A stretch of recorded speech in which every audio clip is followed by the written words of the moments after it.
مش مطلوب مني ان انا اغير اي حد خالص. دي القاعده اللي احنا هناخدها النهارده في اول محاضره من الارشاد النفسي والاسري والكورس اللي انا هديه لكم.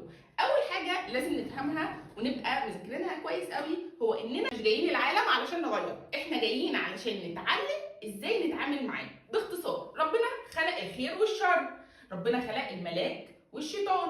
هل انا مطلوب مني ان انا اغير الشيطان واخليه ملاك، او مطلوب مني ان انا اغير الملاك واخليه شيطان؟ ابدا. انا مطلوب مني ان انا ابقى فاهمه ازاي اتعامل مع التحديات اللي الشيطان هيحطها قدامي، لان باختصار وببساطه كلنا عارفين ان احنا جايين الدنيا دي مرحله مؤقته. طب وبعد ما المرحله المؤقته دي ما تخلص، يا ننجح في الاختبار بتاعنا يا نسقط فيه. فالشيطان دايما هيحط قدامنا تحديات علشان يخلينا نسقط. فوظيفتنا ومهمتنا هي اننا نفهم التحديات دي عباره عن ايه، وبناء عليها نتعلم ازاي نعدي التحديات دي، علشان الانسان اللي بيعدي التحديات دي وقتها بيكون نجح